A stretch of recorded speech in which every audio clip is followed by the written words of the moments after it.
ಚಂಪಾ ಚಂಪಾ ಬೆಳ್ಬೆಳ್ಗೆ ಯಾಕ್ರಿ ಹೀಗೆ ಬಡ್ಕೋತಾ ಇದ್ದೀರಾ? ಹೋಗಿ ಹಲ್ಲು ಹುಚ್ಕೊಂಡ್ ಬನ್ನಿ, ಕಾಫಿ ಕೊಡ್ತೀನಿ. ಲೇ ನೀನ್ ಯಾಕೆ ನನ್ ಬ್ರಷ್ ಅಲ್ಲಿ ಹಲ್ಲು ಉಜ್ಜಿದ್ಯಾ? ನಾನ್ ಯಾಕ್ರಿ ನಿಮ್ ದರಿದ್ರ ಬ್ರಷ್ ಅಲ್ಲಿ ಹಲ್ಲು ಉಚ್ಲಿ? ಇದಕ್ಕೂ ನನ್ಗೂ ಸಂಬಂಧ ಇಲ್ಲ. ಪಲ್ಲು ಪಲ್ಲು ಕಮ್ಮಿ ಏನಕ್ಕೆ? ಪಲ್ಲು ನೀನೇನಾದ್ರೂ ನನ್ನ ಬ್ರಷ್ ಅಲ್ಲಿ ಹಲ್ಲು ಉಜ್ಜಿದ್ಯಾ? ನಾನ್ ನಮ್ಮ ಯಜಮಾನ್ರ ಬ್ರಷ್ ಅಲ್ಲಿ ಹಲ್ಲು ಉಜ್ಜಲ್ಲ, ಇನ್ನು ಈ ದರಿದ್ರ ಬ್ರಷ್ ಅಲ್ಲಿ ಹಲ್ಲು ಉಜ್ತೀನ? ಅದು ನೀನೇನಾದ್ರೂ ನನ್ನ ಬ್ರಷ್ ಅಲ್ಲಿ ಹಲ್ಲು ಉಜ್ಜಿದೇನೋ? ಜಾಜಿ ಅವರೇ, ನಾನು ಹುಟ್ಟಾಗಿಂದ ಬ್ರಷ್ ಅಲ್ಲಿ ಹಲ್ಲೇ ಉಜ್ಜಿಲ್ಲ. ಯಾವಾಗ್ಲೂ ಬೇವಿನ ಕಡ್ಡಿನೇ ಬಳಸೋದು. ಹಾಗಾದ್ರೆ ಈ ಕೆಲಸ ಮಾಡಿದವ್ರು ಯಾರು? ಗೊತ್ತಾಗೋಯ್ತು. ಅಭಿ ಅಭಿ ಕಮ್ಮಿ ನಮ್ಮನ್ನೇನೋ ಕರೆದಂಗಿತ್ತು ಅನ್ಕೋತೀನಿ. ಬಾರಿ ಕಡೆ. ಇದು ನನ್ನ ಬ್ರಷ್. ಇವತ್ತು ಬೆಳಗ್ಗೆ ನೀವು ಇದೇ ಬ್ರಷ್ ಇಂದ ನಿಮ್ ಹಲ್ಲನ್ನ ಉಜ್ಜಿದ್ರ? ಜಾಸ್ತಿ ಸಂಬಳ್ತೀನಿ ಇವ್ರೆ, ನನಗೆ ಈಗ ಎಲ್ಲ ಒಂದೊಂದಾಗಿ ಜ್ಞಾಪಕ ಆಗ್ತಾ ಇದೆ. ಅದು ಏನಾಗಿದೆ ಗೊತ್ತೇನ್ರಿ, ನಿಮ್ಮ ಬ್ರಷ್ನ ಕಲರು ನನ್ನ ಬ್ರಷ್ನ ಕಲರು ಎರಡು ಒಂದೇ ಇದೆ ಅಲ್ವಾ? ನನಗೆ ಗೊತ್ತಾಗ್ದೇನೆ ಈ ನಿಮ್ಮ ಬ್ರಷ್ನ ನನ್ನ ಬ್ರಷ್ ಅನ್ಕೊಂಡು ಈ ನಿಮ್ಮ ಬ್ರಷ್ನಿಂದ ನನ್ನ ಹಲ್ಲುಗಳನ್ನ ಉಜ್ಬಿಟ್ಟಿದ್ದೀನಿ. ಅಪ್ಪೆ ನಿನಗೆ ಏನಾಗಿದೆಯೇ ಚಾಚಿ? ಜಾರ್ಜಿ ಅಂತ ಏಕೋಚನದಲ್ಲಿ ಕರಿಬೇಡ್ರಿ. ಹೋಗಿ ಬನ್ನಿ ಅಂತ ಮರ್ಯಾದೆಯಿಂದ ಮಾತಾಡ್ಸಿ. ಟಿಪಿಕಲ್ ಇಂಡಿಯನ್ ಹಸ್ಬೆಂಡ್ ತರ ಬಿಹೇವ್ ಮಾಡಬೇಡಿ. ಬೌನ್ಸಿಂಗ್ ಬಾಯ್ ಫ್ರೆಂಡ್ ತರ ಇರಿ. ಏನೋ ಗೊತ್ತಿಲ್ದೇನೆ ಆಗೋಗ್ಬಿಟ್ಟಿದೆಯಪ್ಪ. ಅಷ್ಟಕ್ಕೆ ನಮ್ಮನ್ನ ಈ ಥರ ಹೊಡೆದ್ಬಿಡ್ದ. ಈಗ ನಾನೇನ್ರಿ ಮಾಡಲಿ? ನಿಮ್ಮ ಬ್ರಷ್ನ ಮುರಿದಾಕ್ಲ, ಇಲ್ಲ ನನ್ನ ಹಲ್ಲುಗಳನ್ನೆಲ್ಲ ಉದುರಿಸಿ ನಿಮ್ಮ ಕೈಗೆ ಇಟ್ಬಿಡ್ಲ? ನೀವು ನನ್ನ ಬ್ರಷ್ ಅಲ್ಲಿ ಹಲ್ಲು ಉಜ್ಜಿದ್ರಿ ಅಂತ ಗೊತ್ತಾಗ್ದೆ ನಾನು ಇದೇ ಬ್ರಷ್ ಅಲ್ಲಿ ನನ್ನ ಹಲ್ಲ ಉಜ್ಬಿಟ್ಟೆ. ಒಳ್ಳೇದಾಯ್ತು ಬಿಡಿ. ನಾವು ನೀವು ಅಂತ ಇಬ್ರು ಸೇರಕ್ಕಾಗ್ಲಿಲ್ಲ, ಬ್ರಷ್ಗಳಾದ್ರು ಸೇರ್ಕೊಂಡ್ವಲ್ಲ. ಮೈ ಗಾಡ್, ಛೀ! ನಿಮ್ಮ ಬಾಯಲ್ಲಿರೋ ಕ್ರಿಮಿ ಕೀಟಗಳು ಬ್ಯಾಕ್ಟೀರಿಯಾಗಳು ನನ್ನ ಬಾಯಲ್ಲಿ ಬಂದು ಸೇರ್ಕೊಂಡಿರುತ್ತೆ. ಅದಕ್ಕೆ ಗಂಡ ಹೆಂಡತಿ ಮಧ್ಯೆ ಎಂಜಿಲ್ ಪಂಜಿಲ್ ಬರೋಲ್ಲ. ಒಂದೇ ತಟ್ಟೆಲಿ ತಿಂತಾರೆ, ಒಂದೇ ಮಾವಿನಕಾಯಿನ ಹಂಚ್ಕೊಂಡು ತಿಂತಾರೆ. ಹಾಗಿದ್ರೆ ನೀವ್ಯಾಕೆ ಇಷ್ಟೊಂದು ಕೂಗಾಡ್ತೀರಾ? ಪಲ್ಲು, ಇದುವರೆಗೂ ನಾನು ಕಾಗೆ ಎಂಜಲ್ನ ತಿಂದಿಲ್ಲ. ಹಾಗಿದ್ರೆ ಕಾಗೆನೆ ತಿಂತೀರಾ ಬಿಡಿ. ಪಲ್ಲು, ಡೋಂಟ್. ಜಾಜಿ ಅವರೇ, ನೀವು ಪಾಂಡುರಂಗ ಉಜ್ಜಿರೋ ಬ್ರಷ್ ನಿಂದ ಹಲ್ಲುಜ್ಜಿರೋದ್ರಿಂದ ನಿಮ್ಮ ಆರೋಗ್ಯ ಹದಗೆಟ್ಬಿಟ್ರೆ ಏನ್ ಮಾಡ್ತೀರಾ? ಗ್ಯಾರಂಟಿ ಹದ್ಗೆಡುತ್ತೆ. ಈ ಮನೇಲಿ ಪದ್ದುನ ಬಿಟ್ಟು ಬೇರೆ ಯಾರಿಗೂ ನನ್ನ ಬಗ್ಗೆ ಕನ್ಸನ್ನೇ ಇಲ್ಲ. ಜಾಜಿ ಅವರೇ, ಆದಷ್ಟು ಬೇಗ 3-in-1 ಡಾಕ್ಟರ್ನ ಕರ್ಸೋದು ಒಳ್ಳೇದು. ಈಗಲೇ ಕರ್ಸೋ. ಸುಮ್ನೆ ಕರ್ಸಕ್ಕಾಗುತ್ತಾ? ನಿನ್ನೆ ಆಗಿತ್ತು ನನ್ಗೆ ಗೊತ್ತಿಲ್ವಾ? ವೇಟ್, ಟೇಕ್ ದಿಸ್ ಅಂಡ್ ಗೋ.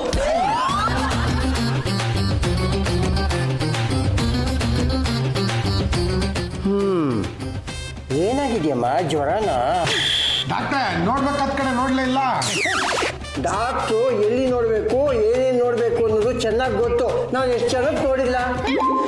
ಡಾಕ್ಟ್ರೆ, ಯಾಕೋ ಸಿಕ್ಕಾಪಟ್ಟೆ ಫಿಯರ್ ಆಗ್ತಾ ಇದೆ. ಅಲ್ಲಮ್ಮ, ಹಾರ್ಟ್ ಬೀಟು ಜಾಸ್ತಿ ಆಗಿದೆ. ಅದಕ್ಕೆ ಕಾರಣ ಏನು? ಅಭಿ ಇದಾರಲ್ಲ, ನನ್ನ ಟೂತ್ ಬ್ರಷ್ ಅಲ್ಲಿ ಅವ್ರು ಹಲ್ಲು ಉಜ್ಕೊಂಡ್ಬಿಟ್ಟಿದ್ದಾರೆ. ಅದು ನನಗೆ ಗೊತ್ತಾಗದೆ ಅದೇ ಬ್ರಷ್ ಅಲ್ಲಿ ನಾನು ಹಲ್ಲು ಉಜ್ಕೊಂಡ್ಬಿಟ್ಟಿದ್ದೀನಿ. ಅಲ್ಲಮ್ಮ, ನಿನ್ನ ಗಂಡ ತಾನೇ ಉಜ್ಜಿದ್ದು, ಏನಾಯ್ತು ಈಗ? ಮಹಿಳಾ ಸಂಘದ ಮೀಟಿಂಗ್ ಅಲ್ಲಿ ಏನ್ ಹೇಳಿದಾರೆ ಗೊತ್ತಾ? ಪ್ರತಿಯೊಬ್ರು ಸಪರೇಟ್ ಆಗಿ ಬ್ರಷ್, ಸಪರೇಟ್ ಆಗಿ ಟವಲ್, ಸಪರೇಟ್ ಆಗಿ ಸೋಪ್ನ ಯೂಸ್ ಮಾಡ್ಬೇಕಂತೆ. ಅದ್ರಲ್ಲೂ ಬೆಡ್ ಅಂತೂ ಸಪರೇಟ್ ಆಗೇ ಇರ್ಬೇಕಂತೆ. ಅವಾಗ ಗಂಡ ಹೆಂಡತಿ ಬೇರೆ ಬೇರೆ ಆಗ್ಬಿಡ್ತಾರೆ. ಅವಾಗ ಮಗು ಹೆಂಗಾಗುತ್ತೆ? What you mean? ನೋಡಮ್ಮ, ಹೆಂಡತಿ ಅಂದ್ರೆ ಅರ್ಧಾಂಗಿ ಇದ್ದಾಗೆ. ಅರ್ಧ ಭಾಗ ಗಂಡ, ಅರ್ಧ ಭಾಗ ಹೆಂಡತಿ. ಈಶ್ವರನ್ ಫೋಟೋ ನೋಡಿಲ್ವಾ ನೀನು? ಡಾಕ್ಟ್ರೆ, ಅದೆಲ್ಲ ಓಲ್ಡ್ ಕಾನ್ಸೆಪ್ಟು. ಈಗ ಲೇಡೀಸೇ ಬೇರೆ, ಜೆಂಟ್ಸೇ ಬೇರೆ. ಇದೆಲ್ಲ ಬಿಟ್ಟ ಹಾಗೆ ನಾನು ಹಬಿ ಯೂಸ್ ಮಾಡಿದ ಬ್ರಷ್ನ ಯೂಸ್ ಮಾಡಿದ್ದೀನಲ್ಲ, ಅದನ್ನ ಏನೇನ್ ಪ್ರಾಬ್ಲಮ್ಸ್ ಆಗುತ್ತೆ? ಡಾಕ್ಟ್ರೆ, ಚೆಕ್ ಮಾಡಕ್ಕೆ ಅಂತ ಕರ್ಕೊಂಡ್ ಬಂದಿರೋದು. ನೀವು ಏನ್ ತೊಂದರೆ ಆಗಿದೆ ಅಂತ ಹೇಳ್ತಾ ಇದ್ರೆ ನಿಮಗೆ ಫೀಸ್ ಕೊಡೋದಿಲ್ಲ. ಸುಮ್ಮನೆ ನಾನು ಎಷ್ಟು ಜನ ಪರೀಕ್ಷೆ ಮಾಡಿಲ್ಲ, ಎಷ್ಟು ಹೆಣ ಕುಯ್ದಿಲ್ಲ. ನನಗೆ ಡಾಕ್ಟರ್ ಗಿರಿ ಹೇಳ್ಕೊಡ್ತಾನೆ. ಎಲ್ಲಮ್ಮ ಆನ್. ಓಹೋ, ಏನಮ್ಮ ಇಷ್ಟು ದೊಡ್ಡ ದೊಡ್ಡ ಬ್ಯಾಕ್ಟೀರಿಯಾಗಳಿದಾವೆ. ನಿನ್ ಗಂಡನ ಬಾಯಿಂದ ಇರಬೇಕು. ಡಾಕ್ಟ್ರೆ, ಬ್ಯಾಕ್ಟೀರಿಯಾಗಳು ಕಣ್ಣು ಕಾಣಿಸುತ್ತಾ? ಟಿವಿನಲ್ಲಿ ನೋಡ್ಲಿಲ್ವೇನಮ್ಮ? ಹಲ್ಲನ್ನ ಸರಿಯಾಗಿ ಉಜ್ಲಿಲ್ಲ ಅಂದ್ರೆ ದೊಡ್ಡ ದೊಡ್ಡ ಬ್ಯಾಕ್ಟೀರಿಯಾಗಳು ಬರುತ್ತವೆ. ಅವು ನಮ್ಗಿನ್ನ ದೊಡ್ಡದಾಗಿರುತ್ತವೆ. ಹಲ್ಲಿನ ಮೇಲೆ ದಾಂಧೆ ನಡೆಸ್ತವೆ. ಡಾಕ್ಟ್ರೆ, ಅವರಿಬ್ರು ಗಂಡ ಹೆಂಡತಿ. ಬಲ್ಲು, ಅವರಿಬ್ರು ನಡುವೆ ನೋ ಅಡ್ಮಿಷನ್ ಬೋರ್ಡ್ ಇಲ್ವಾ? ನಿನ್ನ ಬಾಯಲ್ಲಿರೋ ಬ್ಯಾಕ್ಟೀರಿಯಾಗಳ ಜೊಲ್ಲು ಬೇರೆ, ನಿನ್ನ ಗಂಡನ ಬಾಯಿನಲ್ಲಿರೋ ಬ್ಯಾಕ್ಟೀರಿಯಾಗಳ ಜೊಲ್ಲು ಬೇರೆ. ಅವೆರಡು ಡ್ಯಾಶ್ ಹೊಡೆದಾಗ ಒಂಥರ ಪ್ರಾಬ್ಲಮ್ ಆಗುತ್ತೆ. ಅಂದ್ರೆ ಕೆನ್ನೆ ಊದ್ಕೊಳ್ತಾ? ಏನ್ ಬೇಕಾದ್ರೂ ಉತ್ಕೋಬಹುದು. ನೀವು ಹೇಳಿದ ಮಾತನ್ನ ಜಗತ್ತಿನಲ್ಲಿರೋ ಯಾವ ಡಾಕ್ಟ್ರು ಆಡಿಲ್ಲ. ಪಾಂಡ್ರಣ್ಣ, ತೆಪ್ಪಗೆ ನಿಂತ್ಕೋ. ನನಗಿಂತ ಗೊತ್ತೇನೆ ನಿನ್ಗೆ. ಡಾಕ್ಟ್ರೆ, ಈಗ ನಾನು ಏನ್ ಮಾಡ್ಲಿ? ನೋಡಮ್ಮ, 24 ಗಂಟೆ ಅಬ್ಸರ್ವೇಷನ್ ಅಲ್ಲಿ ಇರ್ಬೇಕಾಗತ್ತೆ. ಏನಾದ್ರೂ ಬದಲಾವಣೆ ಆದ್ರೆ ಅದನ್ನ ಸ್ಟಡಿ ಮಾಡಿ ನಾನು ಮೆಡಿಸಿನ್ ಕೊಡ್ತೀನಿ. ಇನ್ಮೇಲೆ ಯಾವತ್ತೇ ಆಗ್ಲಿ ನಿನ್ನ ಗಂಡನಿಗೆ ನಿನ್ನ ಬ್ರಷ್ ಕೊಡಬೇಡ. $200 ಆಸೆಗೆ ಗಂಡ ಹೆಂಡತಿ ಮಧ್ಯೆ ರೈಲ್ವೆ ಗೇಟ್ ಅನ್ನೇ ಹಾಕ್ಬಿಟ್ಟಿಯಲ್ಲೋ. ಲೇ ಪದಪ್ಪ, ಡಾಕ್ಟರ್ ನಾವು ಮನೆಗೆ ಕರ್ಕೊಂಬರೋಕ್ಕಿಂತ ಮುಂಚೆ ಏನಾದರೂ ಫಿಟ್ಟಿಂಗ್ ಇಟ್ಟು ಕರ್ಕೊಂಬಂದೇನೋ? ಇಲ್ಲಪ್ಪ, ನಾನೇನು ಹೇಳಿಲ್ಲಪ್ಪ. ಏನು ಯಜಮಾನ್ರೆ, ಹೆಂಡತಿ ಟೂತ್ ಬ್ರಷ್ ತಗೊಂಡು ಹಲ್ಲುಜ್ಜಿದ್ರಲ್ಲ, ನಿಮ್ಗೆ ನಾಚಿಕೆ ಆಗಲ್ಲ? ನಿಮ್ಗೆ ಹಲ್ಲುಜ್ಜೋ ಬ್ರಷ್ ಬೇಕಾ, ಕೆನ್ನೆ ಬ್ರಷ್ ಬೇಕಾ, ಐಬ್ರೋ ಬ್ರಷ್ ಬೇಕಾ? ನಂದೇ ಬಳಸ್ಕೊಳ್ಳಿ. ಸ್ವಲ್ಪ ಸುಮ್ಮನೆ ನಮ್ಮ ದಿಕ್ಕು ತಪ್ಪಿಸ್ಬೇಡ. ಅದು ನಮ್ಮ ಹೆಂಡ್ರ ಬ್ರಷು ನಮ್ಮ ಬ್ರಷು ಕಲರ್ ಸೇಮ್ ಇತ್ತು, ಹಂಗಾಗಿ ನಮ್ಗೆ ಸ್ವಲ್ಪ ಏನಾನ ಆಗೋಯ್ತು. ನೋಡಮ್ಮ, ಒಂದು 3 ಟ್ಯಾಬ್ಲೆಟ್ ಕೊಡ್ತೀನಿ, ನುಂಗು. ಹಲ್ಲೇನಾದ್ರೂ ಇದ್ರೆ ನಾಳೆ ಬಂದು ನೋಡ್ತೀನಿ, ಇಲ್ಲ ಅಂದ್ರೆ ಆರ್ಟಿಫಿಷಿಯಲ್ ಹಲ್ಲು ಹಾಕೋಬೇಕಾಗುತ್ತೆ. ಏನಾಯ್ತು ಪದ್ದು? ಅಬ್ಸರ್ವೇಷನ್ ಮಾಡ್ತಾ ಇದ್ದೀನಿ. ಅದಕ್ಕೆ ನೀನ ಕಳ್ಬೇಕು. ಏನು ಬದಲಾವಣೆ ಕಾಣ್ತಿರೋಲ್ಲ. ಏನ್ ಯಜಮಾನ್ರೆ? ಏನು ನಿನ್ನ ವರಾತ? ಪದ್ದು ಅಳ್ತಾ ಇದ್ದಾನೆ, ನಿಮ್ ಹೆಂಡ್ರು ಕಣ್ಣು ಮುಚ್ಕೊಂಡಿದ್ದಾರೆ. ಅವ್ರೇನಾದ್ರೂ ಗೊಟ್ಟಕ್ಕಂದ್ರೆ ಏನು ಚಿಂತೆ ಮಾಡ್ಬೇಡಿ, ನಿಮ್ ಪಾಲಿಗೆ ನಾನಿದ್ದೀನಿ. ಸುಮ್ಮನೆ ಇರಲೇ, ತಗದು ಎರಡೆರಡು ಗೈನಲ್ಲಿ ಮಕ್ ಕೊಡ್ಬಿಡ್ತೀನಿ ನೋಡು. ಏನೋ ಸಣ್ಣ ಪುಟ್ಟ ವಿಚಾರಕ್ಕೆಲ್ಲ ಹೆಂಡ್ರು ಗೊಟ್ಟಕೊಂಡು ಬಿಡ್ತಾರ. ನಮ್ಮ ಹೆಂಡ್ರಿಗೆ ಇನ್ನೆಂಥ ಬ್ಯಾಕ್ಟೀರಿಯಾ ಆಟಕಾಯಿಸ್ಕೊಂಡಿರ್ಬೋದು. ಜಾತಿ ಜಂಬಲ್ತೀನಿ ಅವರೇ, ನೋಡಿ ನಾನು ನಿಮ್ಮನ್ನು ಕಟ್ಕೊಂಡು ಇಷ್ಟು ವರ್ಷ ಆಗಿದೆ ಕಣ್ರಿ. ನಿಮ್ಮ ಕಡೆಯಿಂದ ನನಗೆ ಇಲ್ಲಿ ತನಕನೂ ಒಂದು ಮುತ್ತ ಇಲ್ಲ, ಒಂದು ಪುತ್ತ ಇಲ್ಲ, ಒಂದು ಉಮ್ಮ ಇಲ್ಲ, ಒಂದು ಚುಮ್ಮ ಇಲ್ಲ, ಡಿಂಗ್ ಡಾಂಗ್ ಇಲ್ಲ. ಡಿಂಗ್ ಡಾಂಗ್ ಮನೆ ಹಾಳಾಗೋಗ್ಲಿ ಕಣ್ರಿ, ಡೈ ಕುಟಿ ಮಿಲ್ಲು ಇಲ್ಲ. ದಯವಿಟ್ಟು ನನ್ನ ಬಿಟ್ಟು ಹೋಗ್ಬೇಡ್ರಿ. ಅಭಿ, ನಾನು ಇನ್ನೂ ಸತ್ತಿಲ್ಲ. ಮತ್ತೆ ಯಾಕ್ರೆ ಕಣ್ಣು ಮುಚ್ಕೊಂಡಿದ್ರೆ? ನಾನೀಗ ಅಬ್ಸರ್ವೇಷನ್ ಅಲ್ಲಿ ಇದ್ದೀನಿ. Everybody come here. ಇದೆಲ್ಲ ನಾನು ಯೂಸ್ ಮಾಡುವಂತ ಐಟಮ್ಸ್. ಇದ್ರ ಮೇಲೆ ಜೆ ಅಂತ ಇನ್ಶಿಯಲ್ ಹಾಕಿದ್ದೀನಿ. ಯಾವುದೇ ಕಾರಣಕ್ಕೂ ಯಾರು ಇದನ್ನ ಯೂಸ್ ಮಾಡೋ ಹಾಗಿಲ್ಲ. ನೀವು ಬಳಸೋ ವಸ್ತುಗಳು ಅಂತ ನಮ್ಗೆ ಗೊತ್ತಾದ್ಮೇಲೆ ನಾವು ಅದು ತಂಟೆಗೆ ಹೋಗೋದಿಲ್ಲ. ನಮ್ಮ ಐಟಮ್ಸ್ ನಮ್ಮ ಹತ್ರನೇ ಇದೆ, ಕಂಡವ್ರ ಐಟಮ್ಸ್ ನಮಗೆ ಬೇಕಾಗಿಲ್ಲ. ಸ್ವಲ್ಪ ಅಂಡರ್ಸ್ಟ್ಯಾಂಡ್? ಅದನ್ನ ನಮ್ಗೇನ್ರಿ ಹೇಳ್ತೀರಾ? ನಿಮ್ ಕುತ್ತಿಗೆ ತಾಳಿ ಕಟ್ಟಿದೆಯಲ್ಲ ಒಂದ್ ಪ್ರಾಣಿ, ಅವ್ರಿಗೆ ಹೇಳಿ. Abhi, come here. ಏನ್ರಿ ಜಾತಿ ಜಂಬಲ್ತೀನಿ ಇವ್ರೆ, ಎಲ್ಲ ಹೊಸ ಐಟಮ್ಗಳನ್ನು ಕೊಡ್ಕೊಂಡ್ಬಿಟ್ಟಿದ್ರ? ಏನು ನನಗೋಸ್ಕರ ಅಂತ ತಂದ್ರು? ನೋ, ಇದೆಲ್ಲ ನಾನು ಯೂಸ್ ಮಾಡುವಂತ ಐಟಮ್ಸ್. ಯಾವುದೇ ಕಾರಣಕ್ಕೂ ನೀವು ಇದನ್ನ ಯೂಸ್ ಮಾಡೋ ಹಾಗಿಲ್ಲ. ಗೊತ್ತಾಗೋಯ್ತು ಬಿಡಿಪ. ಈ ಕ್ಷಣದಿಂದ ನಿಮ್ಮ ವಸ್ತುಗಳನ್ನ ನೀವು ಸಪರೇಟಾಗಿ ಇಟ್ಕೋತೀರಾ, ನಮ್ಮೆಲ್ಲ ವಸ್ತುಗಳನ್ನ ನಾವು ಸಪರೇಟಾಗಿ ಇಟ್ಕೋಬೇಕು. ಎಕ್ಸಾಕ್ಟ್ಲಿ. ನಿಮ್ಮಿಂದ ಎಷ್ಟು ದೊಡ್ಡ ಪ್ರಾಬ್ಲಮ್ ಆಗಿದೆ ಗೊತ್ತಾ ಅಭಿ? ನೋಡಿ, ಇದು ನನ್ನ ಟೂತ್ ಬ್ರಷ್. ಯಾವುದೇ ಕಾರಣಕ್ಕೂ ನೀವು ಇದನ್ನ ಯೂಸ್ ಮಾಡೋ ಹಾಗಿಲ್ಲ. ಇಲ್ಲವಾ ತಪ್ಪಾಯ್ತು. ಎಂಜಲ್ ಆಗಬಾರ್ದು ಅಂತ ಡಾಕ್ಟರ್ ಹೇಳಿದ್ದಾರೆ. ಜಾತಿ ಜಂಬಲ್ತೀನಿ ಇವ್ರೆ, ಈ ಗಂಡ ಮತ್ತು ಹೆಂಡತಿಯ ಮಧ್ಯೆ ಎಂಜಲ್ ಆಗಬಾರದು ಅಂದ್ರೆ ಅದು ದಾಂಪತ್ಯ ಹೇಗ್ರಿ ಆಗುತ್ತೆ? ಆಕ್ಚುಲಿ ನನಗೆ ನಿಮ್ ಕೊಂಡ್ರನೇ ಆಗಲ್ಲ. ಅಲರ್ಜಿ. 24 ಗಂಟೆ ಜೊಲ್ ಸುರಿಸ್ತಾನೆ ಇರ್ತೀರಾ. ಯಾವಾಗ ನಾವು ಜೋಲ್ ಸುರಿಸ್ತಿದ್ವಿ? ನಾನ್ ನೋಡಿಲ್ವಾ? ಕಣ್ ಹುಡುಗಿ ನೋಡಿದ ತಕ್ಷಣ ಜೊಲ್ ಸುರಿಸ್ತಿರಲ್ಲ. ನಾವು ಕಂಡ ಹುಡುಗರು ನೋಡಿ ಜೊಲ್ ಸುರಿಸ್ತೀವಿ. ಎಸ್. ಅದಪ್ಪ, ನಾವು ಕಂಡ ಹುಡುಗರು ನೋಡಿ ಜೊಲ್ಲನ್ನು ಸುರಿಸ್ತೀವಿ. ಎಸ್. ಮುಂದಕ್ಕೆ ಗೊತ್ತಾಗತ್ತೆ.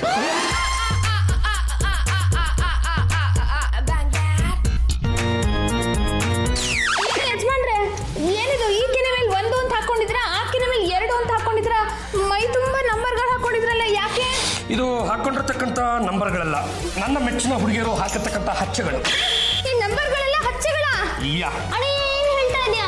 ಈಗ ನೋಡಮ್ಮ, ಒಂದು ಜಮೀನನ್ನ ಸೈಟನ್ನು ಮಾಡಿ ಅದಕ್ಕೆ ನಂಬರ್ ಕೊಟ್ಟು ಮಾರಾಟ ಮಾಡ್ತೀವಲ್ಲ, ಹಾಗೇನೆ ನನ್ನ ಮೆಚ್ಚಿನ ಹುಡುಗಿಯರು ಅವರಿಗೆ ಮೆಚ್ಚುಗೆ ಆಗಿರ್ತಕ್ಕಂಥ ನನ್ನ ದೇಹದ ಭಾಗಗಳಿಗೆ ನಂಬರ್ನ ಕೊಟ್ಟು 10 ವರ್ಷ ಲೀಸ್ಗೆ ಹಾಕೊಂಡ್ಬಿಟ್ಟವ್ರೆ. ನಿನ್ ಇಡೀ ಶರೀರನು ಲೀಸಿಗೆ ಹಾಕ್ಬಿಟ್ಯಾ? ಗೊತ್ತಾನೆ ನಾನು ಯಾರು ಅಂತ ಗೊತ್ತಾನೆ. ಗಂಡುಗಳಿಗೆ ಒಂದ್ಸತ ಕಟ್ಟ ಕಡೆ ತುಂಡ ಕಡೆ, ಎಡಗೈ ಎತ್ತಿದ್ರೆ ಬೀರ ಕೆಸರಿ, ಬಲಗೈ ಎತ್ತಿದ್ರೆ ಬೀರ ಮದಕರಿ, ನಾನು ಜೊಲ್ಲು ಸುರಿಸುವವನು ಅಂತ ಯಾರೋ ಅವಿವೇಕಿಗಳು ಮಾತಾಡ್ತಾ ಇದ್ರು. ನನ್ನ ಕೆಪಾಸಿಟಿ ಏನು, ನನ್ನ ಪಾಪರ್ಚಿಟಿ ಏನು ಅಂತ ಆ ಅವಿವೇಕಿಗಳಿಗೆ ಗೊತ್ತಿಲ್ಲ ಅಂತ ಕಾಣಿಸುತ್ತೆ. ಲೇ ದೇವರ ಕೊಟ್ಟ ತಂಗಿ, ಒಂದಾನೊಂದು ಕಾಲದಲ್ಲಿ ಏನು ಅಂತ ಈಗಲೂ ಕೂಡ ನನ್ನ ಬೆನ್ನ ಹಿಂದೆ ಹುಡುಗಿಯರ ಹಿಂದೆ ಇದೆ ಕಣೆ. ಅವರು ಯಾವಾಗಲೂ ನೀವು ನನಗೆ ಸಿಕ್ಕಬೇಕು, ನಾವು ನಿಮ್ಮ ಜೊತೆನೇ ಇರಬೇಕು, ನಿಮ್ಮನ್ನು ನಾವು ಲೀಸ್ಗೆ ಹಾಕೋಬೇಕು ಅಂತ ಕೇಳ್ಕೊಳ್ತಾ ಇದ್ದಾರೆ. ಗೊತ್ತಾ? ಅದಕ್ಕೆ ನೀವೇನ್ ಮಾಡ್ಬಿಟ್ರಿ? ಲೇ ಒಬ್ರ ಇಬ್ರ ಏಕಾಏಕಿ 30 ಹುಡುಗಿಯರ ದಾಳಿ ಮಾಡೋದು ನಾನು ತಾನೇ ಎಲ್ಲಿಗೆ ಹೋಗ್ಲಿ? ಇರುವುದೊಂದು ಹೃದಯ, ನಾ ಯಾರಿಗಂತ ಕೊಡಲೇ? ಕೊಟ್ಬಿಟ್ಯಾ? ಅಯ್ಯೋ, ಇಡೀ ದೇಹನೇ ಲೀಸ್ಗೆ ಹಾಕೊಂಡು ಕೂತಿದ್ದೀನಿ, ಇನ್ನು ಹೃದಯ ಒಂದು ಇಕ್ಕಂಡು ನಾನೇನು ಮಾಡಲಿ? ಹಾಗಾಗಿ ಆ ಹೃದಯನ ಈ ನಾರ್ತ್ ಇಂಡಿಯಾದವಳು ಒಬ್ಳು ಲೀಸ್ಗೆ ಹಾಕೊಂಡ್ಬಿಟ್ಲು. 30 ಜನ ಹುಡುಗಿಯರಿಗೂ ಅನ್ಯಾಯ ಆಗೋದು ನನಗೆ ಯಾಕೋ ಇಷ್ಟ ಆಗಲಿಲ್ಲ. ಹಾಗಾಗಿ ನಾನು ಹುಡುಗಿಯರನ್ನು ಕುರಿತು ಈ ರೀತಿ ಹೇಳಿದೆ. ಅದು ನೋಡಿ ನನ್ನ ಮೆಚ್ಚಿನ ಹುಡುಗಿಯರೇ, ನನ್ನ ದೇಹದಲ್ಲಿ ನಿಮಗೆ ಮೆಚ್ಚುಗೆ ಆಗ್ತಕ್ಕಂಥ ಭಾಗಗಳನ್ನು ಆಯ್ದುಕೊಂಡು ಅವುಗಳಿಗೆ ನಿಮ್ಮ ನಂಬರ್ಗಳನ್ನು ಕೊಟ್ಟುಕೊಂಡು 10 ವರ್ಷ ಭೂಗಿಗೆ ಹಾಕೊಳ್ಳಿ ಅಂತ ರಿಕ್ವೆಸ್ಟ್ ಮಾಡ್ಕೊಂಡೆ. ಅವರೆಲ್ಲ ಸೇರ್ಕೊಂಡು 10 ವರ್ಷಕ್ಕೆ ಭೂಗಿಗೆ ಹಾಕೊಂಡ್ಬಿಟ್ರು. ಯಾವ ಭಾಗಗಳನ್ನ ಯಾರ್ಯಾರು ಲೀಸ್ಗೆ ಹಾಕೊಂಡಿದ್ದಾರೆ ಅಂತ ನಾನು ಲಿಸ್ಟ್ ಮಾಡಿಟ್ಟಿದ್ದೀನಿ. ಒಂದೆರಡು ಹೇಳ್ತೀನಿ. ನಂಬರ್ 1 ಎಲ್ಲಿದೆ? ಪೇಜ್ ನಂಬರ್ 1 ಅದು ಸವಿತಾಳಿಗೆ ಸೇರಿದ್ದು. ಈ ಸವಿತಾ ಇದ್ದಾಳಲ್ಲ, ಅವಳದೊಂದು ದೊಡ್ಡ ಕತೆ, ಆಮೇಲೆ ಹೇಳ್ತೀನಿ.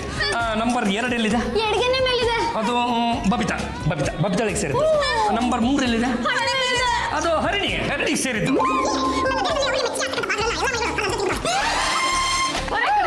Abhi, what are you talking nonsense? ನಾನು ಸೆನ್ಸ್ ಇಟ್ಕೊಂಡೇ ಮಾತಾಡ್ತಾ ಇದ್ದೀನಿ ಕಣ್ರಿ. ನಾವು ನಮ್ಮ ದೇಹವನ್ನು ಹಲವು ಭಾಗಗಳನ್ನಾಗಿ ಮಾಡಿ 10 ಲಕ್ಷ ರೂಪಾಯಿಯನ್ನು ಪಡೆದು 30 ಜನ ಹುಡುಗಿಯರಿಗೆ 10 ವರ್ಷದ ಮಟ್ಟಿಗೆ ಭೋಗ್ಯಕ್ಕೆ ಹಾಕಿಕೊಂಡಿದ್ದೇವೆ. ಯಾವ ಭಾಗಗಳನ್ನು ಪಡೆದಕ್ಕಂಥ ಹುಡುಗಿ ಆಯಾಯ ಭಾಗಗಳಿಗೆ ಹಕ್ಕುದಾರಳಾಗಿರ್ತಾಳೆ. ಆದರೆ ಹಾಗೆ ನಾನು ಒಂದು ಕಂಡೀಷನ್ ಕೂಡ ಹಾಕಿದ್ದೀನಿ. ಈ ಭಾಗವನ್ನು ಪಡೆದುಕೊಂಡಿರ್ತಕ್ಕಂಥ ಹುಡುಗಿ ಈ ಭಾಗದ ತಂಟೆಗೆ ಬರುವ ಹಾಗಿಲ್ಲ, ಈ ಭಾಗವನ್ನು ಪಡೆದಿರ್ತಕ್ಕಂಥ ಹುಡುಗಿ ಈ ಭಾಗದ ತಂಟೆಗೆ ಬರುವ ಹಾಗಿಲ್ಲ. ಹಾಗೆ ಅವರವರ ಭಾಗಗಳನ್ನು ನೋಡಲು ಅವರು ಎಷ್ಟೊತ್ತಿನಲ್ಲಿ ಬೇಕಾದರೂ ಯಾವಾಗ ಬೇಕಾದರೂ ನನ್ನನ್ನು ಹುಡುಕಿಕೊಂಡು ಇಲ್ಲಿಗೆ ಬರಬಹುದು. ಆಯಾ ಭಾಗಗಳನ್ನು ಅವರು ಏನು ಬೇಕಾದರೂ ಮಾಡಬಹುದು. ಉದಾಹರಣೆಗೆ ಸವರಬಹುದು, ಮುಟ್ಟಬಹುದು, ಮುತ್ತು ಕೊಡಲಬಹುದು. ನಾನು ಏನು ಮಾಡುವ ಹಾಗಿಲ್ಲ, ನೀವು ಏನೂ ಮಾಡುವ ಹಾಗಿಲ್ಲ. ಯಾಕೆಂದರೆ ನಾನು ಹಣವನ್ನು ಪಡೆದುಕೊಂಡಿದ್ದೇನೆ. ನನ್ನ ನಾಲ್ಗೆ ಕೆಳಗಡೆ 10 ನಂಬರ್ ಕಾಣುತ್ತೆ ನೋಡ. ಕಾಣಿಸ್ತಿದೆ. ಈ 10 ನಂಬರ್ ಯಾವ್ದು ಹೇಳು? ತೆಂಡೂಲ್ಕರ್ದು. ಅಲ್ಲ ಕಣೋ, ಸೆಲ್ವಿ ಲೀಸ್ಗೆ ಹಾಕೊಂಡವಳೆ. ಮೈ ಗಾಡ್, ಅಂದ್ರೆ ಇಡೀ ಬಾಡಿನೇ ಲೀಸ್ಗೆ ಹಾಕ್ಬಿಟ್ಟಿದ್ದೀರಾ? ಏನ್ ಮಾಡಕ್ಕಾಗುತ್ತೆ? ನನಗಾಗಿ ಏನ್ ಉಳಿಸಿದ್ದೀರಾ? ಯಾರು ನೀವು? ನನ್ನಲ್ಲಿ ಬ್ಯಾಕ್ಟೀರಿಯಾ ಇದೆ, ನಮ್ಮೆಂಜಲು ನಿಮ್ಮೆಂಜಲು ತಾಕಬಾರ್ದು. ನೀವು ಹಾಗೆ ನೀವು ಹೀಗೆ ನನ್ನ ಸುದ್ದಿಗೆ ಬರಬೇಡಿ ಅಂದ್ರಿ. ನನ್ನ ದೇಹ ಇಟ್ಕೊಂಡು ನಾನೇನ್ ಮಾಡ್ಲಿ? 30 ಜನಕ್ಕೆ ಲೀಸ್ಗೆ ಹಾಕ್ಬಿಟ್ಟೆ. ಶಿವನೇ, ಏನಾಯ್ತು? ನಂಬರ್ 2 ಬಬಿತಾ ಇದ್ದಾಳಲ್ಲ, ಅವಳೊಂದು 5 ನಿಮಿಷದ ಕೆಳಗಡೆ ಫೋನ್ ಮಾಡಿದ್ಲು. ಆದಷ್ಟು ಬೇಗ ಬನ್ನಿ, ನಾನು ಕೆನ್ನೆ ಟಚ್ ಮಾಡಬೇಕು ಅಂತ. ನಾನು ಹೋಗ್ಲಿಲ್ಲ ಅಂದ್ರೆ ಲೀಸ್ ಕ್ಯಾನ್ಸಲ್ ಆಗ್ಬಿಡ್ತಪ್ಪ. ನಾನು ಬರ್ತೀನಿ. ರಾಜವರೇ, ಪಾಂಡುರಂಗ ಮೊದಲೇ ಹುಡುಗಿರು ಅಂದ್ರೆ ಸಾಯ್ತಿದ್ದ. ಈಗ ನೀವು ನನ್ನ ಸುದ್ದಿಗೆ ಬರಬೇಡ ಅಂದಿದ್ದಕ್ಕೆ ಅವನು ಆಡಿದ್ದ ಆಟ ಆಗ್ಬಿಟ್ಟಿದೆ. ಏನ್ ಬೇಕಾದ್ರೆ ಆಟ ಆಡ್ಕೊಳ್ಳಿ, ಕಾನೂನು ನನ್ನ ಕಡೆ ಇದೆ. ಯಾರು ನೀವು? ನನ್ನ ಹೆಸರು ಸವಿತಾ ಅಂತ. ನಾನು ಪಾಂಡುರಂಗ ಅವ್ರ ಬಲ್ಗಡೆ ಕೆನೆನ ಲೀಸ್ಗೆ ಹಾಕೊಂಡಿದ್ದೀನಿ. ನಮ್ಮ ಅಣ್ಣ ಏನ್ ಕೆನ್ನೆ ಲೀಸ್ಗೆ ಹಾಕೊಂಡಿದಿಲ್ಲ, ನಿಮ್ಗೆ ನಾಚಿಕೆ ಆಗಲ್ಲ? ಹಲೋ, ಬಿಟ್ಟಿ ಏನ್ ಲೀಸ್ಗೆ ಹಾಕೊಂಡಿಲ್ಲ, ದುಡ್ಡು ಕೊಟ್ಟಿದ್ದೀನಿ. ಅವ್ರನ್ನ ಕರೀರಿ, ನಾನು ಅವ್ರ ಕೆನ್ನೆನ ಟಚ್ ಮಾಡಬೇಕು.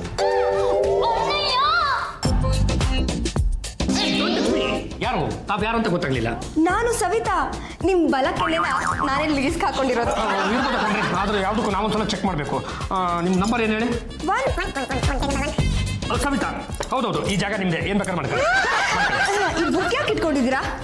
ಅದನ್ನ ನೋಡಿ, ಈಗ 30 ಜನ ಏಕಾಏಕಿ ದಾಳಿ ಇಕ್ಕಿಬಿಟ್ರಿ. ಯಾರ್ಯಾರು ಯಾವ್ಯಾವ ಜಾಗ ಕೊಂಡ್ಕೊಂಡಿದ್ದಾರೆ ಅಂತ ನನಗೇನು ಗೊತ್ತು. ಈಗ ಇದು ನಿಮ್ಮ ಜಾಗ ಅಂತ ತಿಳ್ಕೊಂಡು ನೀವು ಬೇರೆಯವ್ರ ಜಾಗ ಕೈ ಹಾಕ್ಬಿಟ್ರೆ ನಾನು ಅವ್ರಿಗೆ ದ್ರೋಹ ಮಾಡ್ದಂಗಾಗುತ್ತೆ. ಹಾಗೇನೆ ಅವರು ನಮ್ಮ ಜಾಗ ಅಂತ ತಿಳ್ಕೊಂಡು ನಿಮ್ಮ ಜಾಗ ಕೈ ಹಾಕ್ಬಿಟ್ರೆ ನಿಮಗೆ ದ್ರೋಹ ಮಾಡ್ದಂಗಾಗುತ್ತೆ. ಯಾರಿಗೂ ಮಾಡಕ್ಕೆ ನನಗೆ ಇಷ್ಟ ಇಲ್ಲ. ಹಾಗಾಗಿ ನಾನು ಈ ಥರ ಎಲ್ಲ ವ್ಯವಸ್ಥೆ ಮಾಡ್ಕೊಂಡ್ಬಿಟ್ಟಿದ್ದೀನಿ. ಇಲ್ಲಾಂದ್ರೆ ಎಲ್ಲರೂ ಸೇರ್ಕೊಂಡು ನನ್ನ ದೇಹವನ್ನು ಡಿನೋಟಿಫಿಕೇಶನ್ ಮಾಡ್ಕೊಂಡು ತಿಂದುಬಿಡ್ತಾರೆ. ಈಗಲಾದ್ರೂ ಗೊತ್ತಾಯ್ತಾ ಈ ಕೆನ್ನೆ ನಂದೇ ಅಂತ? ನಿಮ್ದೆ ನಿಮ್ದೆ ನಿಮ್ದೆ ನಿಮ್ದೆ. ಈ ಬಲಭುಜ ಯಾರ್ದು? ನಂಬರ್ ಏನಿದೆ ಬಿಡಿ. 25 ಬಲಭುಜ. ಭಾಗ್ಯಲಕ್ಷ್ಮಿ ಎಡಭುಜ 30 ಅಲ್ವಾ? 1 ಸೆಕೆಂಡ್. ಎಡಭುಜನ ಯಾರೋ ಉತ್ತರ ಕರ್ನಾಟಕದ ದೊಡ್ಡ ಮಹಿಳೆ ಲೀಸ್ ಹಾಕೊಂಡ್ಬಿಟ್ಟಾಳೆ. ಅವಳು ತೋಳನ್ನ ನನ್ನ ತೋಳ ಮೇಲೆ ಹಾಕ್ಬಿಟ್ಟು ಮಜಾ ತಗೊಂಡಿದ್ದಾರೆ. ಸರಿ, ಬನ್ನಿ ರೂಮ್ ಹೋಗೋಣ.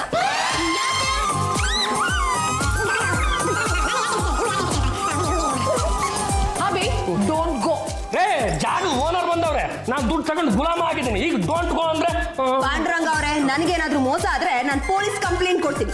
20 ಮೆಟ್ಲು 2 ನಿಮಿಷದಲ್ಲಿ ರೂಮ್ ತಂದ್ಕೊಂಡ್ಬಿಡ್ತೀನಿ. ಇದ್ಯಾಕೋ ಅಪ್ಪಿ ಆಗೋಯ್ತು. ನೋಡಿದ್ರ, ನಮ್ಮ ಯಜಮಾನ್ರ ದೇಹದ ಎಲ್ಲ ಭಾಗಗಳು 30 ಜನ ಹುಡುಗಿರು ಹಂಚ್ಕೊಂಡ್ಬಿಟ್ಟಿದ್ದಾರೆ. ನೀವು ಮಾಡೋ ಕೆಲಸ ಒಂದಲ್ಲ ಎರಡಲ್ಲ. ನಮ್ಮ ಅಣ್ಣ ಇಡೀ ಶರೀರ ನಿಮ್ಗೆ ಸೇರ್ಬೇಕಾಗಿತ್ತು. ಈಗ ಅದು ಕಂಡವ್ರ ಪಾಲಾಗೋಯ್ತೆ. ಏನು ಅಂತ ಹೇಳಿದ್ರೆ ಇವ್ರು ನೋಡೋದಕ್ಕೆ ಮಾತ್ರ ಈ ತರ ಇದ್ದಾರೆ. ಸಿಕ್ಕಾಪಟ್ಟ ರೊಮ್ಯಾಂಟಿಕ್ ಅಪ್ಪ. ಏನ್ ಮಾಡಿದ್ರು? ಏನ್ ಮಾಡಿದ್ರು ಅಂತ ನನ್ನ ಅರ್ವಿಗೆ ಬರುವಷ್ಟರಲ್ಲಿ ನನ್ನ ಕೆನ್ನೆ ಕೆಂಪಾಗ್ಬಿಟ್ಟಿತ್ತು ಕಣ್ರೆ. ನಾನು ದಿನ ಹೀಗೆ ಬಂದು ನನ್ನ ಕೆನ್ನೆಗೊಂದು ಮುತ್ಕೊಟ್ಟು ಹೋಗ್ತೀನಿ. ದುಡ್ಡು ತಗೊಂಡವ್ರು ನಾನು, ಲೀಸ್ಗೆ ಹಾಕೊಂಡವ್ರು ನೀವು, ಏನ್ ಬೇಕಿದ್ರು ಮಾಡ್ಕೊಳ್ರಿ. ಆದ್ರೆ ನನ್ನ ಕೆನ್ನೆನ ನನ್ ಬಿಟ್ಟು ಯಾರು ಮುಟ್ಟ ಹೋಗಿಲ್ಲ. Not even your so called wife. ಸರಿ, ಬಾಯ್. ಹೋಗ್ಬಿಟ್ಟು ಬನ್ರಿ. ಸರಿ, 1 ನಿಮಿಷ ನನ್ನ ಕೆನ್ನೆ ತೋರಿಸಿ. ತಗೊಳ್ರಿ. ಬಾಯ್. ಏನ್ ಮಾಡಿದ್ರೆ? ಅದು ಸವಿತಾ ಅವ್ರದ್ದು ಇವತ್ತಿನ ಕೊಟ್ಟ ಮುಗ್ದೋಯ್ತಲ್ಲ, ಟಿಕ್ ಮಾಡ್ಕೊಂಡೆ. ಅಂದ್ರೆ ಇನ್ನು ಇವತ್ತು 29 ಜನ ಹುಡುಗಿರ್ ಬರೋದ್ ಬಾಕಿ ಇದೆ. ಸಂಜೆ ಅಷ್ಟೊತ್ತಲ್ಲೇ ಎಲ್ಲರದ್ದು ಚುಕ್ತ ಮಾಡ್ಬಿಡ್ತೀನಿ. ಅಲ್ಲೋ, ನಿಮ್ಮ ಅಣ್ಣಯ್ಯನ ಮೇಲೆ ನಂಗೆ ಎಷ್ಟು ಕೋಪ ಬರ್ತಾ ಇದೆ ಗೊತ್ತಾ? ಕೋಪ ಮಾಡ್ಕೊಳ್ಳೋರೆ ತೆಪ್ಪು ಕೂತಿದ್ದಾರೆ. ನಿನ್ಗೆ ಯಾಕೆ ಕೋಪ ಬರುತ್ತೆ? ಆ ಯಮ್ಮನ್ ಕೋಪ ಮಾಡ್ಕೋತಾ ಇಲ್ವಲ್ಲ, ಅದಕ್ಕೆ ನಾನ್ ಕೋಪ ಮಾಡ್ಕೋತಾ ಇದ್ದೀನಿ. ಕೋಪ ಮಾಡ್ಕೊಂಡ್ರೆ ಏನ್ ಪ್ರಯೋಜನ? ನಮ್ಮ ಅಣ್ಣ ಏನ್ ಶರೀರ ಪೂರ್ತಿ ಕಂಡೋರ್ ಪಾಲಾಗೋಯ್ತೆ. ಹಲೋ, ಎಕ್ಸ್ಕ್ಯೂಸ್ ಮೀ, ಪಾಂಡುರಂಗ ಅವರಿದ್ದಾರಾ? ನೀವ್ಯಾರು? ನಾನು ಬಬಿತಾ ಅಂತ. ಅವ್ರ ಅಡ್ಗೆನ ನಾನು ಲೀಸ್ಗೆ ಹಾಕ್ಸ್ಕೊಂಡಿದ್ದೀನಿ. ಚಿಂಟ ಸ್ವಲ್ಪ ಕರೀತೀರಾ? ನಾನು ಅವ್ರಿಗೇನೋ ಕೊಡ್ಬೇಕು. ಇಲ್ಲ ಇಲ್ಲ, ಅವರು ಮನೇಲಿಲ್ಲ. ಇಲ್ಲ ಅಂದ್ರೆ ಏನರ್ಥ? ಅವ್ರ ಅಡಿಗೆನ ನಾನು 10 ವರ್ಷ ಲೀಸ್ಗೆ ಹಾಕ್ಸ್ಕೊಂಡಿದ್ದೀನಿ. ಇಲ್ಲ ಅಂದ್ರೆ 1 ಲಕ್ಷ ರೂಪಾಯಿ ಕೊಡ್ಬೇಕಾಗುತ್ತೆ. ಏನೋ 1 ಭಾಗಕ್ಕೆ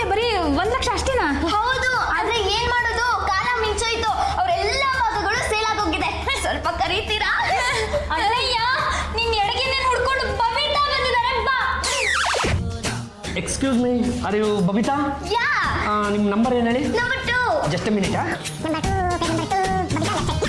ಈ ಅಡುಗೆ ನಿಮ್ಮದೆ ನೀವು ಏನು ಬೇಕಿದ್ರೂ ಮಾಡ್ಕೋಬೋದು. ಪಾಂಡುರಂಗ ಅವರೇ ನಿಮ್ಮ ಅಡಿಗೆನ ನೀವು ಜೋಪಾನವಾಗಿ ಇಟ್ಕೊಂಡಿದ್ದೀರಾ ತಾನೇ? ಯಾಕ್ರಿ ನನ್ನ ಮೇಲೆ ನಾನು ಮನ ಪಡ್ತೀರಾ? ನಾನು ಒಂದು ಸಲ ಒಂದು ಭಾಗದ ಬೇರೆಯವ್ರಿಗೆ ಮಾಡಿದ್ಮೇಲೆ ಅದಕ್ಕೆ ಅವರೇ ಓನರ್ ಕಂಡ್ರೆ ಬೇರೆಯವ್ರು ಬರೋದಕ್ಕೆ ನಾನು ಅವಕಾಶ ಕೊಡಲ್ಲ. ಹೇಳಕ್ಕಾಗಲ್ಲ. ಈ ಬೆಂಗಳೂರಲ್ಲಿ ಒಂದೇ ಸೈಟನ್ನ 4 ಜನಕ್ಕೆ ಮಾರ್ದಂಗೆ ನಿಮ್ಮ ಒಂದೇ ಭಾಗನ 4 ಜನಕ್ಕೆ ಮಾರ್ಬಿಟ್ಟಿದ್ರೆ ಬಬಿತಾ ಅವರೇ, ಇದು ಹೇಳಿ ಕೇಳಿ ಗಂಡುಗಲಿ ವಂಶದ ಕಟ್ಟ ಕಡೆ ತುಂಡು. ಒಂದು ಸಲ ಮಾತು ಕೊಟ್ಟ ಮೇಲೆ ಮುಗಿತು. ಓನರ್ ನೀವೇನೆ. ಅದು ನೋಡಿ, ಈ ವರ್ಷ ಅಂತಲ್ಲ, ಇನ್ನೂ 10 ವರ್ಷ ನೀವೇ ಓನರ್ ಆಗಿರ್ತೀರ. 10 ವರ್ಷ ಆದಮೇಲೆ ನಿಮಗೆ ಸಾಕಾಯ್ತು ಅಂದ್ರೆ ಬೇರೆಯವ್ರಿಗೆ ಬಿಟ್ಕೊಡ್ಬೋದು, ಇಲ್ಲಾಂದ್ರೆ ನೀವೇ ಮುಂದುವರ್ಸ್ಕೊಂಡು ಹೋಗ್ಬೋದು. 30 ಜನ ಹುಡುಗಿರ್ ನಿಮ್ನ ಹಂಚ್ಕೊಳ್ಬೇಕಾದ್ರೆ ನಾನ್ ನಿಮಗ್ ನೆನ್ಪು ಬರ್ಲೇ ಇಲ್ವಾ? ತೆಗೆದು ಪುಸ್ತಕದಲ್ಲಿ ಮಕ್ ಮಾಡ್ಬಿಡ್ತು ನೋಡು. ಒಬ್ಬರ ಇಬ್ಬರಲ್ಲೇ 30 ಜನ ಏಕಾಏಕಿ ದಾಳಿ ಮಾಡ್ಬಿಟ್ಟಿದ್ರು. ನೀನಲ್ಲ, ಆ ಪರಶಿವ ಕೂಡ ನನಗೆ ನೆನಪಾಗ್ಲಿಲ್ಲ. ಪಾಂಡುರಂಗ ಅವರೇ ನಿಮ್ಮ ಅಡಿಗೆನ ಮೇಲೆ ಅಚ್ಚೆ ಚೆನ್ನಾಗಿದ್ಯಾ ಇಲ್ವಾ ಅಂತ ನೋಡ್ಬೇಕು, ಸ್ವಲ್ಪ ಬರ್ತೀರಾ? ಅದು ನೋಡಿ ಬಬಿತಾ ಅವರೇ, ಮೆಟ್ಲತ್ಕೊಂಡು ಹೋದ್ರೆ ನೀವು ಒಂದು 20 ಮೆಟ್ಲು ಹತ್ಬೇಕಾಗುತ್ತೆ. ಅಲ್ಲೊಂದು ರೂಮ್ ಇದೆ, ಪಕ್ಕದಲ್ಲೇ ಒಂದು ರೂಮ್ ಇದೆ. ಯಾವ ರೂಮ್ಗೆ ಹೋಗೋಣ? ಮೆಟ್ಲತ್ಕೊಂಡೆ ಹೋಗೋಣ, ಚೆನ್ನಾಗಿರುತ್ತೆ.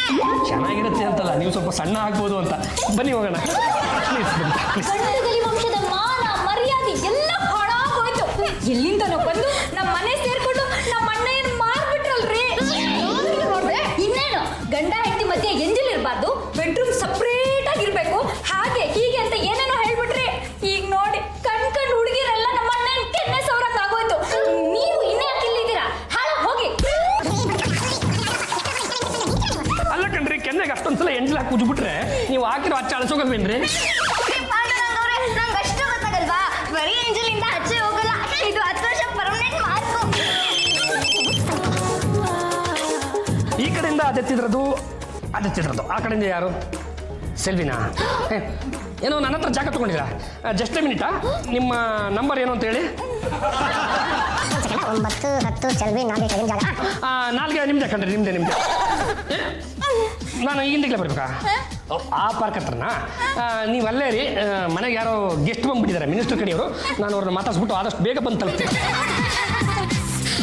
ಬಬಿತಾ ಅವರೇ, ಅಲ್ಲ ನೀವು ಏಕಾಏಕಿ 30 ಜನನು ಒಂದೇ ದಿವಸ ಬಂದು ಅಟ್ಕಾಸ್ಕೊಂಡ್ಬಿಟ್ರೆ ನನ್ನ ಪಾಡಿ ಏನಾಗಬೇಕು ಹೇಳಿ? ಹೇಗೂ ತಿಂಗಳಲ್ಲಿ 30 ದಿನ ಇರುತ್ತಲ್ವಾ, ಒಬ್ಬೊಬ್ಬರು ಒಂದೊಂದು ದಿವಸ ಬರ್ಬೋದಲ್ಲ, ಅದರಿಂದ ನನಗೂ ಅನುಕೂಲ ಆಗುತ್ತೆ. ಅದು ಯಾರು ಯಾವತ್ತು ಬರಬೇಕು ಅಂತ ನಾನೇ ಬೇಕಿದ್ರೆ ಒಂದು ಶೆಡ್ಯೂಲ್ ರೆಡಿ ಮಾಡಿಕೊಡ್ತೀನಿ. ಓಕೆ, ನೀವಿನ್ನ ಹೋಗ್ಬಿಟ್ಟು ಬನ್ನಿ. I miss you Babita. Panduranga ಅವರೇ ಸ್ವಲ್ಪ ನಿಮ್ಮ ಅಡಿಗೆನೇ ತೋರಿಸ್ತೀರಾ? ಅಯ್ಯೋ, ಇಷ್ಟೊತ್ತು ತೋರಿಸ್ಕೊಂಡೆ ಕೂತಿದ್ನಲ್ಲ ರೇ. ಇಲ್ಲೇ ಇದೆ ನೋಡಿ ನಿಮ್ಮ ಜಾಗ. ಆಗಲ್ಲ ರೇ, ಯಾಕೆ ದುಡ್ಡಿಗೆ ಮಾರ್ಕೊಂಡು ಅಂತ ನನಗೆ ಈಗ ಅನಿಸ್ತಾ ಇದೆ. ಅಮ್ಮ, ಆ ಸೆಲ್ವಿಗೆ ಪಾರ್ಕ್ ಹತ್ರ ಬರ್ತೀನಿ ಅಂತ ಹೇಳಿದ್ದೆ ತಾನೆ. ನಾನು ಹೋಗ್ಬೇಕು ಮನೆ ಕಡೆ ಜೋಪಾನ. ಈಗ್ಲಾದ್ರೂ ಗೊತ್ತಾಯ್ತಾ? ಖಾಲಿ ಜಾಗನ್ ಹಾಗೆ ಬಿಟ್ರೆ ಕಣ್ಕೊಂಡವರೆಲ್ಲ ಗುಡಿಸ್ಲಾಕೋತಾರೆ ಅಂತ. ಆಗಲ್ಲಪ್ಪ, ನನ್ನ ಕೈಲಿ ಆಗಲ್ಲಪ್ಪ. ಏನು ಯಜಮಾನ್ರೆ ಇಷ್ಟೊಂದು ಖುಷಿಯಾಗಿದ್ರಲ್ಲ, ಏನ್ ಸಮಾಚಾರ? ಏನು ಅಂತ ಹೇಳಿ ಕಡೆ, ನನ್ನ ಹೊಟ್ಟೆ ಭಾಗನ ಲೀಸ್ ಹಾಕೊಂಡಿದ್ಲಲ್ಲ, ಅದ ಕಡೆ ಪಂಜಾಬಿ ಹುಡುಗಿ ಇವತ್ತು ನನ್ನ ಹೋಟೆಲ್ ಕರ್ಕೊಂಡು ಹೋದ್ಲು. ಹೊಟ್ಟೆ ತುಂಬ ತಿನ್ಸಿದ್ಲು. ಹೊಟ್ಟೆ ಮೇಲೆಲ್ಲ ಈ ಥರ ಬೆರಳು ಆಡಿಸ್ಬಿಟ್ಟು ಕೊನೆಗೆ ಚಕ್ರಮುಳಿ ಕೊಟ್ಬಿಟ್ಲು. ನನಗೆಲ್ಲ ಮೈಕ ಜುಮ್ ಬಂದ್ಬಿಡ್ತು. ಇಂಥ ಪರಮ ಸುಖನ ಈ ಹಿಂದೆ ನಾನು ಯಾವತ್ತೂ ಅನುಭವಿಸಿದ್ದಿಲ್ಲ ಕಡೆ. ಈಗ ಒಂದ್ ಭಾಗ ಲೀಸ್ ಹಾಕೋಬೇಕಂದ್ರೆ ನೀವು ಎಷ್ಟು ತಗೋತೀರಾ? ನಮ್ಮ ತಾಯಿಗೆ ಹೇಳ್ತೀನಿ ಕಡೆ, ನಾನು ಒಬ್ರಿಗೊಂದು ಭೇದ ಭಾವ ಮಾಡೇ ಇಲ್ಲ. 1 ಲಕ್ಷ ತಗೊಂಡೆ, ಒಂದೊಂದು ಭಾಗನ ಲೀಸ್ಗೆ ಹಾಕ್ಬಿಟ್ಟೆ. ಈಗ ಯಾವ ಭಾಗ ಖಾಲಿ ಇದೆ? ಎಲ್ಲಿ ಖಾಲಿ ಇದೆ? ನಾನೀಗ ಫುಲ್ ಸೋಲ್ಡ್ ಔಟ್. ಈ ಅಂಗೈ ಖಾಲಿ ಇದೆಯಲ್ಲ, ನಾನು ನೋಡ್ಕೊಂಡೇ ಇರಲಿಲ್ವೇ? ತಗೊಳ್ಳಿ ಈ 1 ಲಕ್ಷ. ಇವತ್ತಿಂದ ನಿಮ್ಮ ಈ ಅಂಗೈನ ನಾನು ಲೀಸ್ ಹಾಕೋತಾ ಇದ್ದೀನಿ. ಚಂಪಚಮಲೆ, ಮೊದಲೇ ಒಂದು ಮಾತು ನನ್ನ ಹತ್ರ ಹೇಳ್ಬಾರ್ದಿತ್ತೇನೆ. ನಿನಗೆ ಹೃದಯ ಭಾಗನೇ ಬಿಟ್ಬಿಡ್ತಿದ್ದಲ್ಲೇ. ಇರ್ಲಿ ಬಿಡಿ ಯಜಮಾನ್ರೆ, ಪಾಲಿಗೆ ಬಂದಿದ್ದೆ ಪಂಚಾಮೃತ. ಈಗ ನಾನು ಈ ಅಂಗೈ ಏನ್ ಬೇಕಾದ್ರೂ ಮಾಡ್ಬೋದಲ್ವಾ? 1 ಲಕ್ಷ ರೂಪಾಯಿ ಪೇ ಮಾಡಿದೆ ಅಂದ್ಮೇಲೆ ಅದು ನಿಂದೆ, ಏನ್ ಬೇಕಾದ್ರೂ ಮಾಡ್ಕೋ. ಕಚ್ಬಿಟ್ಲು ಕಳ್ಳೆ. What is this? ನನಗೆ ಇವತ್ತು ಡೇಟ್ ಕೊಟ್ಬಿಟ್ಟು ಜೊತೆ ಚಕ್ಕಂದ ಆಡ್ತಿದ್ದೀರಲ್ಲ.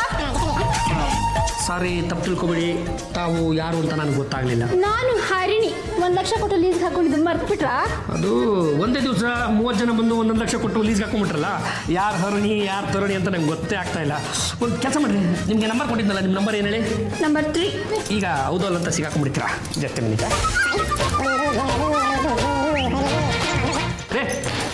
ಈ ಜಾಗದ ಓನರ್ ನೀವೇನೆ. ನನ್ನ ಹಣೆ ಫ್ರೀ ಆಗಿದೆ, ತಗೊಳ್ಳಿ, ನೀವೇನು ಬೇಕಾದ್ರೆ ಮಾಡ್ಕೊಳ್ಳಿ. Thank you very much. ಮೊದಲು ಅವಳರು ಅಂತ ಹೇಳಿ. ಅವರು ಈಗ ತಾನೇ ಒಂದು ಹೊಸ ಜಾಗನ ಪತ್ತೆ ಹಚ್ಚಿದ್ರೆ, ಮುಂಗೈ 1 ಲಕ್ಷ ಬೇರೆ ಕೊಟ್ಟಿದ್ರೆ, ಮುಂಗೈ ಓನರ್. ಹಣೆ ಭದ್ರವಾಗಿದೆ ಅಲ್ವಾ? ನೀವೇನು ಈ ಥರ ಅನುಮಾನ ಪಡ್ತಾ ಇದ್ದೀರಾ? ನೋಡಿ, ನಾನು ಒಂದ್ಸಲ ಒಬ್ರು ಜಾಗ ಕೊಟ್ಮೇಲೆ ಅದಕ್ಕೆ ಅವರೇ ಓನರ್ ಆಗಿರ್ತಾರೆ ಕಣ್ರಿ. ಅತಿಕ್ರಮಣ ಮಾಡೋದಕ್ಕೆ ನಾನು ಬಿಡಲ್ಲ. ಅದು ನೋಡಿ, ನನ್ನ ಹಣೆ ಬರವನ್ನು ಬದಲಾಯಿಸಕ್ಕೆ ಬಂದ ಹರಿಣಿ ನೀವೇ ಅಂತ ನನಗೆ ಗೊತ್ತಾಗ್ಬಿಟ್ಟಿದೆ. ಇವಳು ಇದ್ದಾಳೆ, ನಿಮ್ಗೆ ಸಿಕ್ಕಾಪಟ್ಟೆ ತೊಂದರೆ ಆಗ್ತಿರ್ಬೇಕಲ್ಲ. ಬನ್ನಿ, ರೂಮಲ್ಲಿ ಕೂತ್ಕೊಂಡು ಇಬ್ಬರು ಮಾತಾಡೋಣ. 1 ನಿಮಿಷ ಬಂದೆ.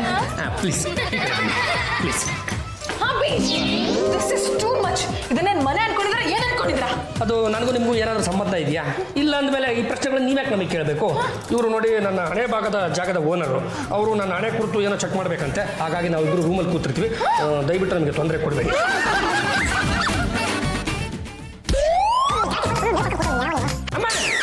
ಅಲ್ಲ, ನಾನು ನಿಮ್ಮೆಲ್ಲರೂ ಒಟ್ಟಿಗೆ ಡೇಟ್ ಕೊಟ್ಬಿಟ್ಟಿದ್ದೀನಾ? ಪಾಂಡ್ರಂಗ್ ಅವರೇ, ಇವತ್ತು ನೀವು ನನ್ನ ಜೊತೆನೇ ಇರಬೇಕು. ನನ್ನ ಜೊತೆ ಇರಬೇಕು. ನನ್ನ ಜೊತೆ ಇರಬೇಕು. ನನ್ನ ಜೊತೆ ಇರಬೇಕು. ನೀವು ನನ್ನ ಜೊತೆಗಿರ್ಬೇಕು. ಯಾಕೆಂದ್ರೆ ನೀವು ಪೂರ್ತಿಯಾಗಿ ನಾನು ಒಬ್ಬಳಿಗೆ ಸೇರಿದವರು. ಒಂದು ಕಾಲಕ್ಕೆ ಯಾವತ್ತು ನೀವು ನನಗೂ ನಿಮಗೂ ಸಂಬಂಧ ಇಲ್ಲ ಅಂದ್ರೋ ಆ ಕ್ಷಣದಿಂದಲೇ ನಾನು ಹರಿದು ಹಂಚೋಗ್ಬಿಟ್ಟೆ. ಅಭಿ, ಇನ್ಮೇಲೆ ನಾವಿಬ್ರು ಒಂದೇ ಬ್ರಷಲ್ಲಿ ಹಲ್ಲುಜ್ಜೋಣ. ಶಿವ ಶಿವ ಶಿವ ಶಿವ, ಎಂಜಲಾಗ್ಬಿಡ್ತೀರಿ. ಆಗ್ಲಿ ಅಭಿ, ಬ್ಯಾಕ್ಟೀರಿಯಾಗಳು ಬಂದ್ಬಿಡ್ತಾರೆ. ಬರ್ಲಿ ಅಭಿ, ನಾಟ್ ಅ ಪ್ರಾಬ್ಲಮ್. ನೋಡಿ, ಮೊದಲು ಈ ಮೂವರನ್ನ ಆಚೆ ಕಳಿಸ್ಬಿಡಿ. ನಾನು ನಿಮ್ಮನ್ನ ತುಂಬಾ ಚೆನ್ನಾಗಿ ನೋಡ್ಕೋತೀನಿ Abhi. I am very sorry. Please Abhi, please. ನೀವು ತಿಳ್ಕೊಂಡ್ರೆ ಹಾಗೆ ನಾನು ಹರಿದು ಹಂಚು ಹೋಗಿಲ್ಲ ಕಣ್ರಿ. ಆವತ್ತು ಅಷ್ಟೊಂದು ದುರಂಕಾರದಿಂದ ಮೆರೆದ್ರಲ್ಲ, ಹೇಗಾದ್ರೂ ಮಾಡಿ ನಿಮಗೆ ಬುದ್ಧಿ ಕಲಿಸ್ಬೇಕು ಅಂತ ನಾವೆಲ್ಲರೂ ಸೇರ್ಕೊಂಡು ನಾಟಕ ಮಾಡ್ಬಿಟ್ವಿ.